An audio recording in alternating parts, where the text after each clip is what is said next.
Hello, Suns fans. Welcome back. Sorry for that. So we've only got a 45-minute limit on our streaming due to the plan that we're on with Spreaker. However, we could upgrade to a higher plan, which is currently on sale due to Black Friday. So if we can get enough donations in through our Patreon, thanks to Paul Vosti, Tom Kim, Chris Moore, Dale Snelling, James Wood, Kate Kelland, Brody Burgess and Tim. If we can get the Patreon up to, $60 a month, I reckon we could afford the extra money for the higher tier subscription, which is about $10 more per month. However, that's only a Black Friday sale, which ends in 2 days, I think. So I don't know what our chances are, but anyway, I'll just put that out there. Now, while we've been gone, Tom, we've had a couple of picks happen. We've had Caleb Sarong go to Fremantle, as we discussed. Nightmare was picking, and Kaltumi as well. Yep. We've had Liam Henry go to Fremantle as well, due to a bid from Carlton, everybody's favourite team. I say that extremely sarcastically, in case you don't understand. And, of course, Carlton, being the party poopers they are, have decided not only are they going to bid for Liam Henry, they're going to bid for Tom Green. So, 2 failed bids for Carlton just shows you that no one wants to go there. And Tom Green is now at the Giants. We see Carlton... Hang on. A trade's happened. I told you this would happen off air. The Suns have come in to pick 11. I told you this would happen. Bloody Carlton. I'm turning it up. So Suns have picked Sam Flanders. He was from predicted, Gippsland Power. He was predicted to go at number 5 to Sydney, and it hasn't eventuated. Now, I don't have much on him. Flanders. I didn't think we'd pick Flanders. From the Gold Coast Suns, Jack Lukosius and Isaac Rankin. It's Lukosius and Rankin presenting the jumper again. Wow. How has this pick come in? What's been traded?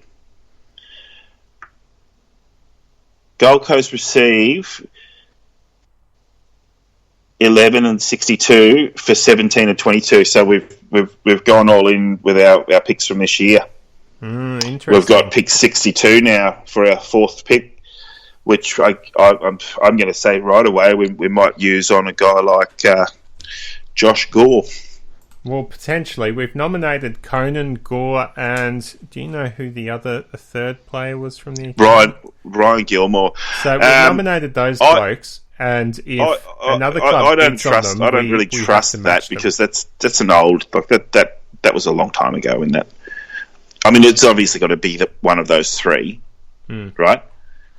Well, we don't necessarily. We could take the empty pick and go to the preseason draft and then just select those 3 academy boys as rookies. Now, Sam Flanders is a 182 centimetre, 82 kilo midfielder from Gippsland Power, Vic Country. According to the bio here on afl.com.au, Flanders is a high-impact player. He can change a game in a burst, whether it be bolting out of a stoppage and shrugging off tacklers, or when he goes forward, either in the air as a strong overhead mark for his size, or when he shows his power at ground level. He rose to the occasion late in the NAB League season with some standout displays, and he enjoys being in the action, getting in the face of opponents, and the odd scuffle. He's a confident character and plays with that energy. He could bring a new element to Sydney's midfield, having shown he has improved his running with good results at the draft combine. So that was taken from Kaltumi's prediction of Sam Flanders going to Sydney at pick 5. Do we like that? Do we like Sam Flanders at pick 5? I thought if we were going to move up the order, it would be for a Brody Kemp or a Robertson, or even don't Will forget Day. we've still got a bunch of picks next year that we can buy into this first round again. I mean, this is pick 11. We've got pick 11 next year, so we could be looking at who's next off the rank. Melbourne's next off the rank. I don't think Melbourne's likely to trade out, but a team like Hawthorn, who you just don't know what Hawthorn's going to do, they could sort of be like, all right, well, the players that we wanted have already gone. We wanted Sam Flanders or, whatever. And Hawthorn could say, all right, we'll give us your pick 11 next year and we'll give you our pick 12 this year. Anything could happen. Okay. Well, while we're doing that, Tom, could you do me a favour and try to find the draft points rankings so we can work out how much the Suns gave away for pick 11? While we are doing that, I will continue discussing what's going on with Sam Flanders. Now, he's an inside midfielder. I think the Suns seem to be going all... We knew they would go all in on midfielders this year. We picked up key position players last year and a small forward. So the club was always aware that there were going to be better midfielders in this year's draft. Melbourne has picked Cozzy Pickett at pick number 12. So Hawthorn's now on the board. It's interesting. Which everyone did predict. That was a prediction that was fairly. The Melbourne were going to pick Jackson and Pickett, and that's what they've done. Very interesting. Okay, internet's quite slow tonight because I imagine everyone's trying to watch the draft. There's an article on the AFL site says the 1/4 of brilliance that got recruiters talking. This is in relation to Sam Flanders.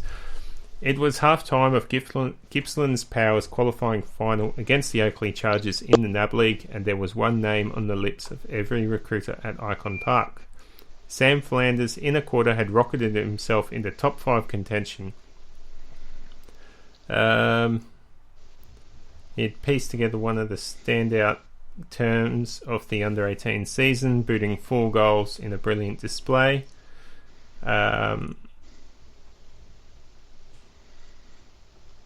He was actually playing against Matt Rowell and Noah Anderson in that game. So the competition was pretty good. So he's in more of an impact forward than an impact midfielder. He averages 23 disposals and 5 tackles a game for Gippsland, and also won All-Australian honours at the National Carnival after averaging 23 disposals and 5 clearances for Vic Country. So he can tackle, he can get clearances, he gets the ball, he kicks goals. He's aggressive, combative, and can be in the face of opposition. We need a player like that, don't we? A player with a bit of mongrel. Yeah, absolutely. And I mean, you can have players who can play 30% of the game in the midfield and just turn the game. He's already 82 kilos. I think we waited for a few of our players who are in the 70s to get up to 82 kilos and took 5 years. I'm not going to name any names, but let's say that they're not at the club any longer. I've done the maths, Shane. Look, we've paid over, but this is pick 11, which is normally worth 1,329 points. And nominally, our pick was pick 17, although if a bid comes in for Finn McGuinness, that pushes out to 18. But let's say it's 17 for now. And similarly, if a bid comes in before pick 22, which is where our pick 20 had drifted out to. So pick 17 is 1,025. Pick 22 is 845. So 1870. So we're giving away 541 points, although they gave back 62, didn't they? That may go out or come in, but that's worth 100, 150 points. So we're giving up the equivalent of a mid-third rounder. So in a way, and it's a big stretch to say this, but in a way, Carlton have somewhat compensated us by giving us a fairly cheap deal to move up from 17 to 11. I will pay them that backhanded compliment. They are assholes, but they have helped us here. Hey, Tom, this is a family show. Actually, we've got Sam Flanders. I thought that was a category B. Cleary, so we'll just turn that up. No, it's not too bad. I'm stoked to be part of the Gold Coast Football Club. I met some amazing boys, and I can't wait to get up there and get involved. We've seen a pick go through. The Hawks have taken all day. The guys will assess that in a moment, but Cal Toomey has nailed that in his Phantom draft. You were linked to the Swans with pick 5. Was there a few nervous moments over the last half hour as clubs kept moving past you on their boards? Well, obviously, all I've heard from Trots is maybe Swans or Freo, so not so much nervous. I was more excited just to see where I was going to go. Obviously, because it wasn't Swans or Freo, so I'm just happy that Suns gave me this opportunity. And what can Suns fans expect from you? You're talking about your physicality during the week. You keen to throw your body around a bit? Absolutely. I think I sort of play on the edge a little bit. Obviously, you said that physical side and just the explosiveness out of packs and stuff like that. All right, Sam. Thanks for your time and enjoy the rest of the night with your new teammates. Thanks, Mitch. Okay, so that was Sam Flanders there with Mitch Cleary. During that, we've had Hawthorn pick Will Day. Now, this is a relevant pick for the Suns because Will Day's the cousin of Suns player Sam Day and is also a big Suns fan. Yeah, and he's gone on record as saying it's tough to be a Suns fan, but he wouldn't change it. I think Will wanted to get to the Suns, and I think the Suns wanted him, but it's quite clear here that the Suns have moved up and they haven't taken him. So Flanders was supposed to be off the board by now, and the Suns have moved up for Will, and unfortunately there's a player above Will on the Suns board. A couple of things to mention here. We've got a player from Gippsland Power on our list at the moment by the name of Ben Ainsworth. So I wouldn't be surprised if they didn't know each other. I mean, they're probably a little bit too far apart to have played with or against each other, but potentially their families know one another. And you'd say Ben would be the guy to welcome Sam to the Suns, and obviously they couldn't have pre-arranged to have him present the jersey, but. Ben lives up on the coast now with his family. They've moved up, so that will be a really good connection for Sam to be able to make.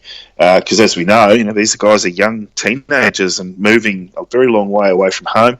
Another thing to point out would be Vic Country players who move interstate tend to sort of be less overwhelmed because they're not missing Melbourne because they're not from Melbourne. Does that make sense? Yeah. So, they were going to have to, no matter what happened, there's no AFL team in Gippsland, so they were going to have to move away from home anyway. So moving to Queensland is just a bit further. Well, the sad thing that's going to come out of this, I guarantee you, isn't going to be how good is Sam Flanders. It's going to be who did the Suns miss out on with pick 17 and 22. There was talk of Brody Kemp slipping as far down to 15.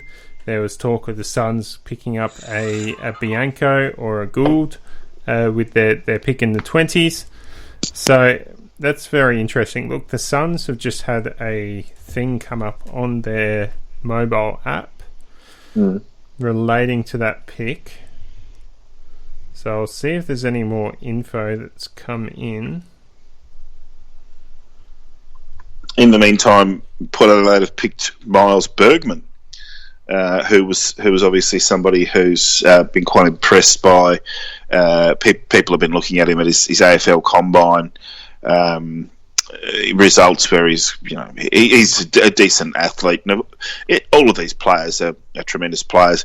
It's interesting to me, Shane, that up until that pick, we had Gold Coast, Melbourne. Well, Gold Coast with 3 picks, Melbourne with 2 picks, the Giants with 2 picks, and Fremantle with 3 picks. So there's a lot of clubs waiting to get into this draft. There's clubs who've really worked their way up the board. You there, Tom? You've cut out. 10 picks. Yeah, no, I'm here. Can you hear me? Yeah. So we've still got... the Bulldogs are about to take their first pick. Geelong as well. There's still a lot to happen. Yeah, well, Geelong have got 2 more picks. But Carlton have now got 2 picks, although that 22 is tomorrow. And Port have got 2 more picks in addition to the one they've just had. So there's a lot of clubs who aren't picking tonight. Unfortunately, the Suns probably don't have another pick, unless, like you said earlier, they look to trade some of their capital for next year to try to get back into this year's draft. Yep, and there are clubs who will need extra late picks next year to match bids on father sons or academy players. The likely trade partners here. Looking at there's only 7 picks left in this tonight's draft. If it's not the Bulldogs now, it's either Geelong, Carlton again, Port, or Richmond. Yeah. There's possibilities here, Shane. I mean, I wouldn't say that say pick 16 is the equivalent of pick 11 next year, but Geelong are the kind of club who could quite afford to trade 16 or 19 for pick 11 next year, but then give us a second rounder or something like that.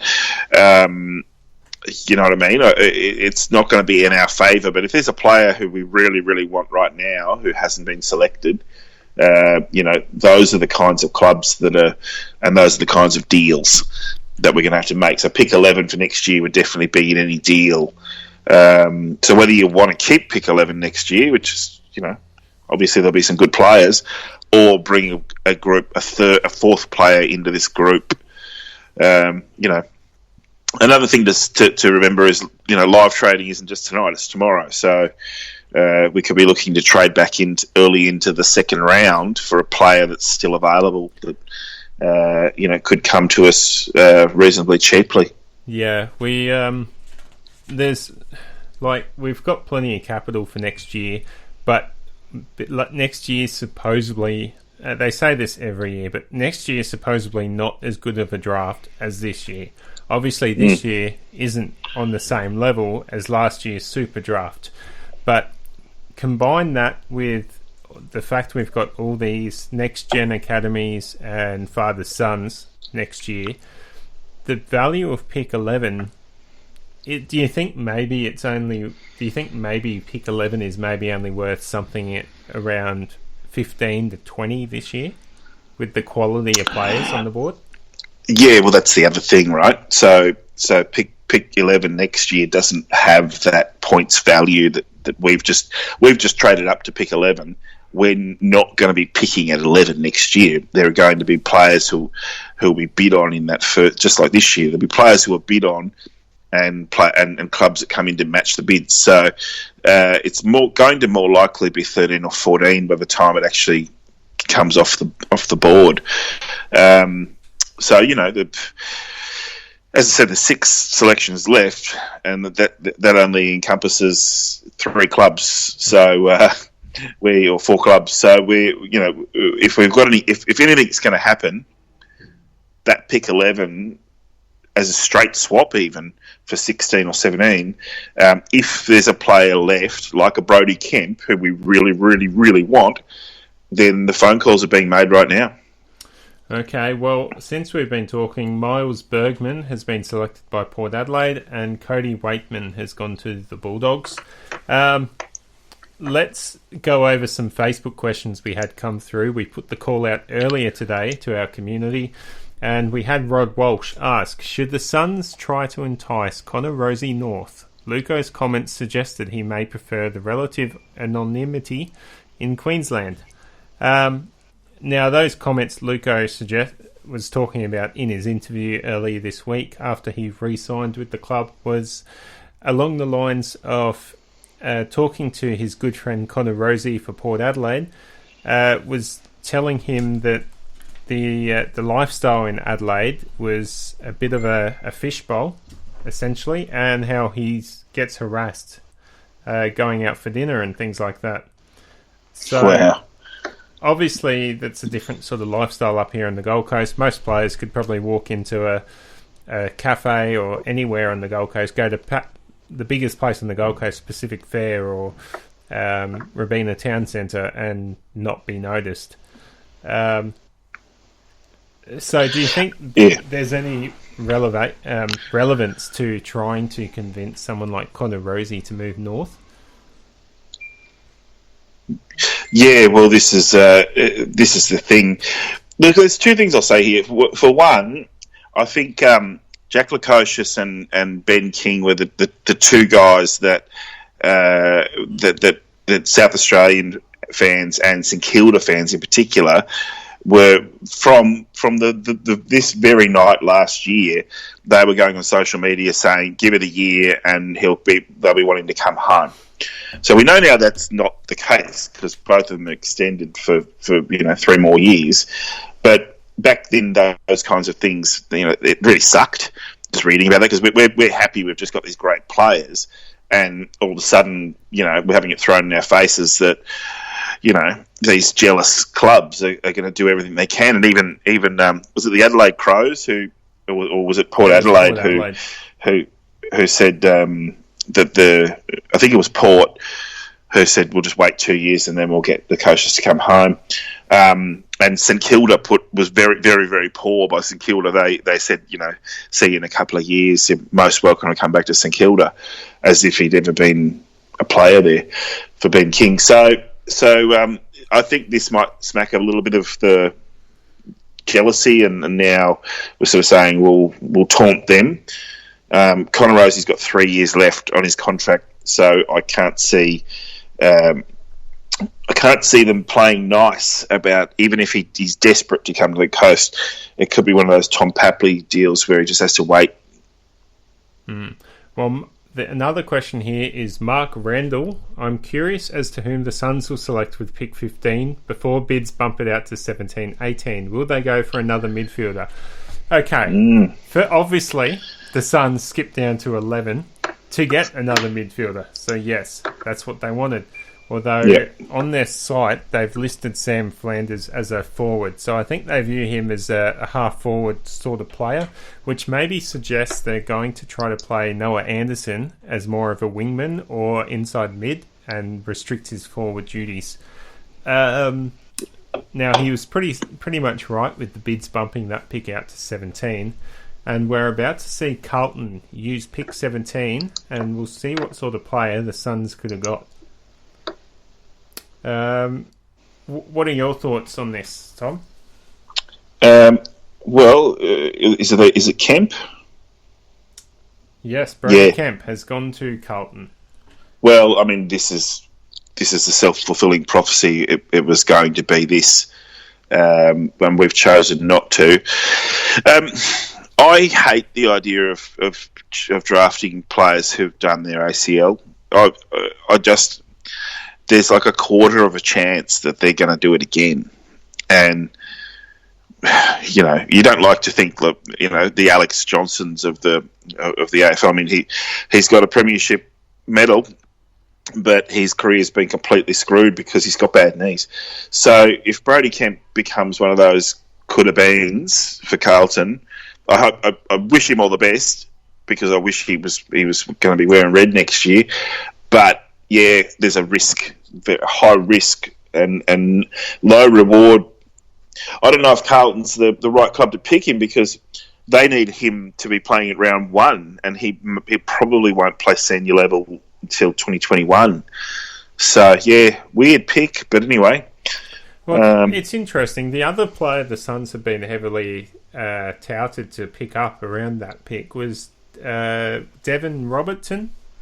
He was he was captain of WA in the under-18 championships, and they actually went on to win the championships. He's a ball magnet, and his leadership qualities are better than anyone else in this draft. So I think maybe it's the leadership qualities that have maybe been blown out of proportion because that's certainly his key feature as a player. Maybe once the tape has been watched over and over and over and over again, you'll see that really he was a good player in a very good team, and he was one of the main factors behind their cohesiveness. Let's not forget that the worst team at the national championships was Vic Metro, and they were running around with Anderson and Rowell. So, you know, for a team to win that competition and to knock out players, you know, teams like Vic Metro, full of talent, you know, they need. It probably speaks more to their cohesion. So Robertson would be a good pickup for anyone, but maybe he's a second rounder. Although, you know, he could get picked up anytime soon. That's certainly thing. But he was sliding, wasn't he?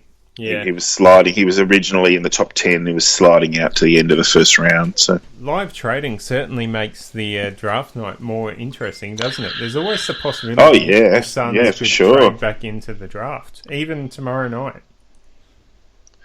I mean, the AFL is becoming a 12-month industry because people have been talking non-stop about the trade period and about the draft night.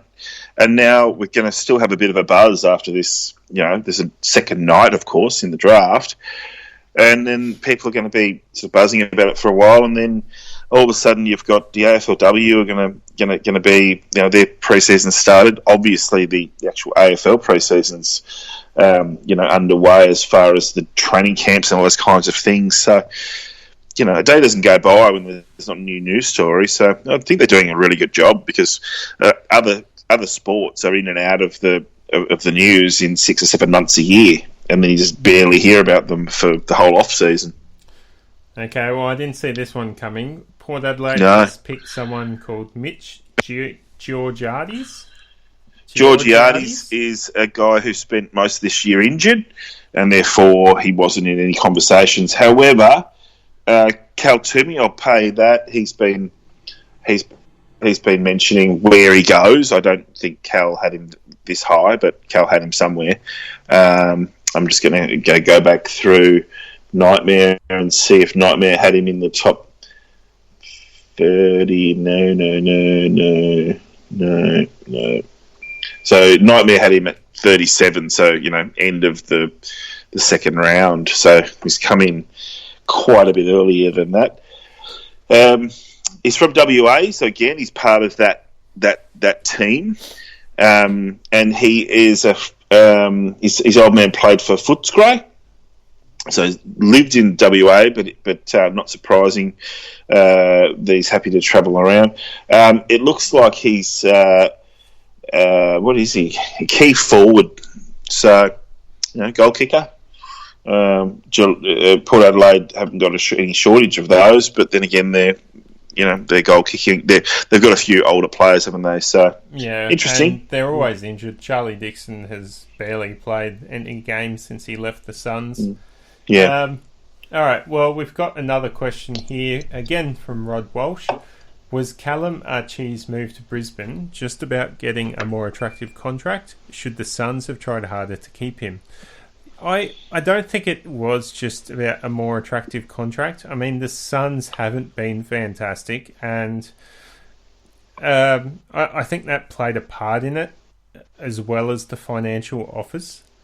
But I think at the same time, what's happened is Brisbane's got into his ear during the middle of the year and been able to convince him that a move up north is a good idea. He doesn't have to change too much about his family and where he's living. He's still comfortable here. It's just he's going to get paid more and supposedly valued more as a player. And that was the thing at the Suns. He was always fighting to try and get his spot. He didn't have a regular spot at the Suns. I think Brisbane's just sold him that dream.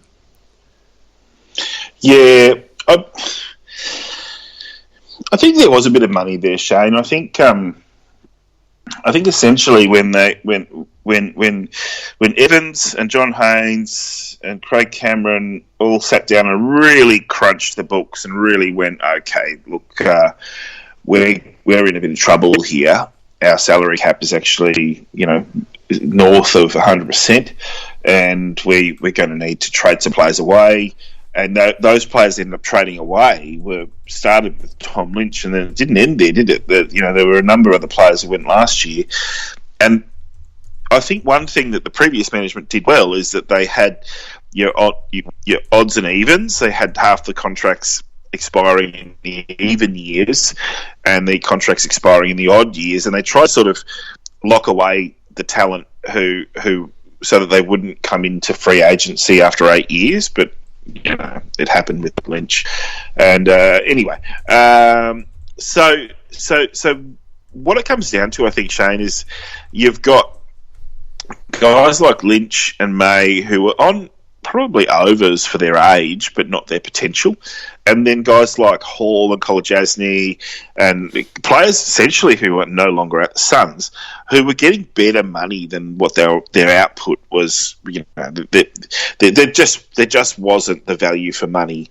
And so the new regime has come in and they've gone, we're going to have to find savings here on every contract extension that we do, and there's going to be attrition. And the attrition this year has been Jack Martin and Callum Archie. We know that's a fact. Whether it's all about money or money's just a contributing factor, but Cal's been 50. He's played 4 years, right? So he's been a fifth-year player this year. Would you be offering him 500,000 or 600,000? No, definitely not. But if you were his agent, would you be asking for that? Absolutely, that's the job of the agent. I mean, we've seen the value that some of these first-year draftees, we saw a few years ago with Ainsworth, Brodie, Scrimshaw, Bowes, all supposedly collecting paychecks of 400,000 or so in their third and fourth years. Yeah. And I would say it's not, if the agents are aware of this, it's not going to stop at players in their third and fourth years. It's going to go up to players with more experience saying, well, if these guys are getting this player should be worth this, according to you. Yeah. Well, Cal was the first of those players. So those four guys, pretty quickly after they got drafted, they came in. They all remember they all announced all of them were getting third and fourth year extensions, and they were going to be getting paid quite a lot of money, right? Yeah. Well, 6 months before that, Cal Archie did his extension. So, and he was only in his first year. So they pretty much got those five guys on the same 2-year extensions. It's just that Cal's expired earlier. So we saved money by getting rid of Scrimshaw before his deal kicked in. And we've saved money by not caving into Cal Archie's demands. Although I think we both know that there were a few other things going on. And we know that since then, Bowes, Brodie and Ainsworth have re-signed again. And we believe that their extensions are a bit closer to AFL standard. But that's right. But this is obviously all conjecture where payments for AFL players aren't made public. So, and I think that's good because there's little things in there like, Cal's salary for the last season probably wasn't fantastic because he didn't play. There's probably little things in his contract to say you've got to play this many games to get that much and da-da-da. And you can sign to agree to those things, but if you're going to move to a new club, you've got hand. If that club wants you there, and I think it's bloody tampering is what I think it is, but I don't think the AFL has strong enough rules around interfering with another club's player, and I don't think that Gil McLaughlin's really got the appetite to do that. But in other competitions, you can't bloody go and make an offer and say, hey, what are you making at the Suns? We'll give you an extra $100,000 on top of that, or we'll give you an extra year longer than they're willing to give you, or whatever. That's draft tampering. It really leaves a bad taste in the mouth. I don't like it at all. And speaking of draft tampering, Carlton's just had their second pick number 20, Sam Phillip. Again, I don't know much about this guy. I haven't heard too much spoken about him. I think they wanted De Koning. Before that, at pick 19 was Sam De Koning going to Geelong. So a key defender there. All right, so this year's draft, we're taking 3 gun midfielders in Rowell, Anderson and Flanders. That adds to our current batch of midfielders. We've got Swallow, Bowes. Would you class Ainsworth as a midfielder or a forward? I think he's going to be one of those 30% midfielders. Just chuck him in there for 5 minutes every quarter. And if he's going particularly well, leave him there. We've got Brodie there as well. We've got, I think I said Bowes. we've got Miles. But Bose can now play anywhere on the ground, and he's sort of developing into the mould of Fife and Cripps and those guys who aren't really left that accountable. They can be, like Dusty Martin goes through whole games without laying a tackle because the whole rest of the team is willing to take up that, so he can drift forward and do that kind of thing. I think Jack Bowes is going to be more accountable than that, but I think that's his role, is just to be wherever he needs to be, and I think that's what Stuart Dew really wants him for. That's my opinion anyway.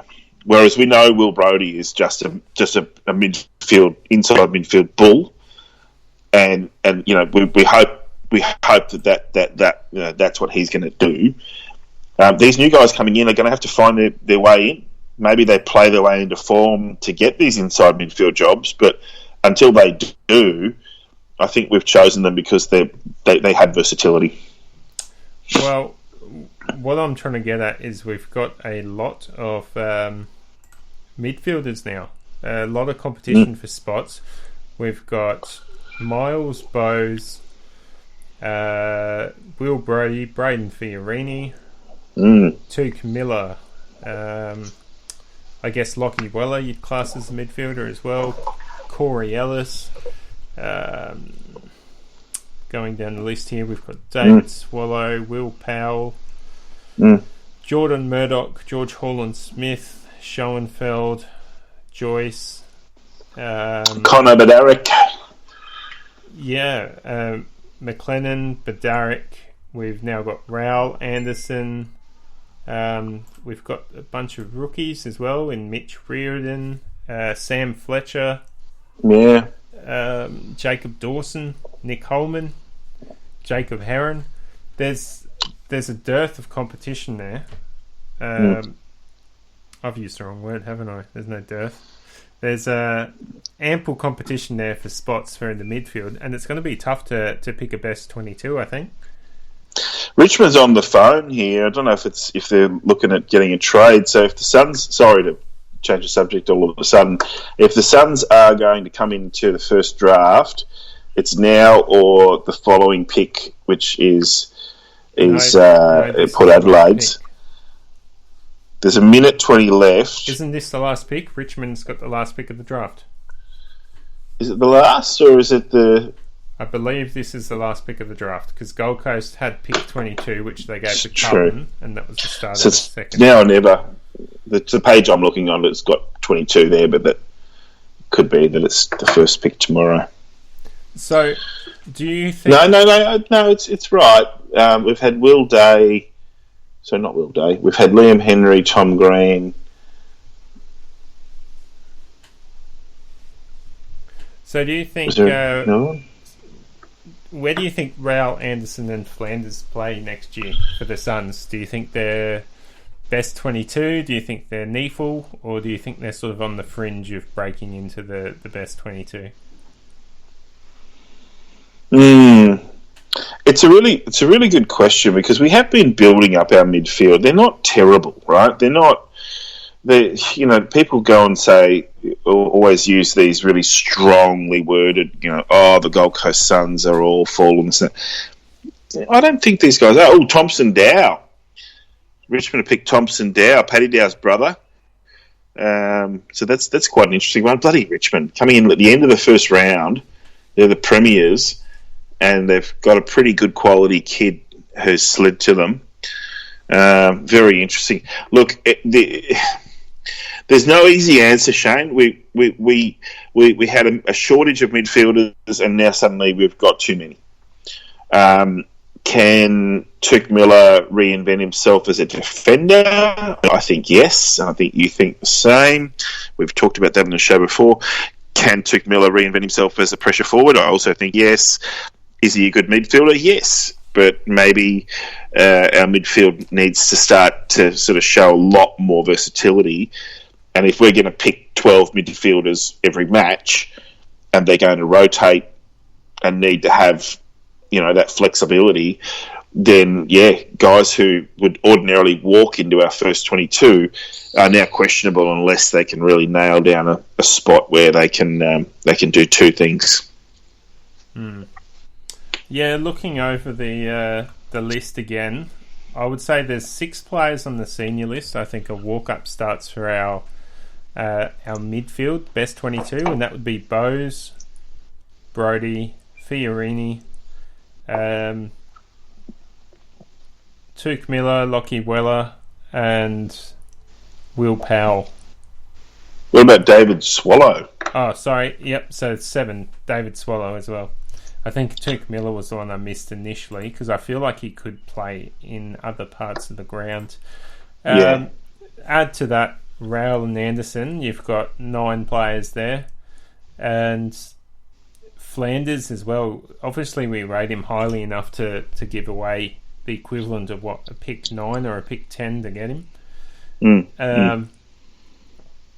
So that's 10 players there, and then on top of that we've got Mitch Reardon and Sam Fletcher, 2 players we picked at the supplemental section at the start of last year.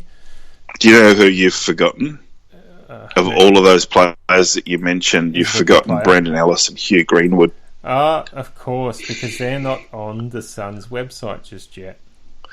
No. So that's so there's midfielders coming out the wazoo. That's 14. Yeah. Everybody is going to need to learn a second trade. I think we've seen the end of Darcy McPherson and Jesse Joyce getting midfield minutes, but it proves that the game plan is there for players like that to get minutes if they're in good form. And if McPherson's playing senior footy, then he'll get a little run through the midfield when we need it, and it'll be with a bit more class around him and a bit more size. All right, well, that will wrap us up for tonight. The first round of the 2019 NAB AFL draft is over.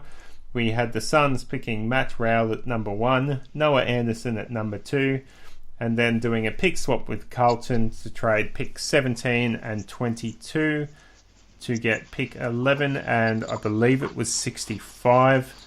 62. And how many minutes have we got left, Shane? A couple of minutes. Okay, so looking at Nightmare when he goes out to the that sort of range, the kind of player that we're looking at, if they get that far, Mitch O'Neill is touted to go 3rd round, so we'll be hoping he gets to the 4th round. We've been linked to a player called Ryan Burns from Victoria. That's just a rumour I saw. Ned Cahill is a guy who was highly rated earlier on in the year, not so much now. And I'll go a bit further, and we're looking at guys like a mature age player, Ben Sokol from WA, who won the best on ground in the Waffle Grand Final, kicking 6 goals. So goal kicking medium forward. And finally, the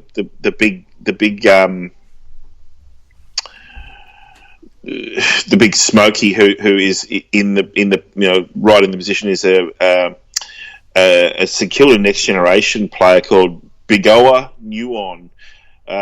He's a big key defender who could be there for us to take, but who knows what we do with that 62. Again, we've got picks to come back from the future.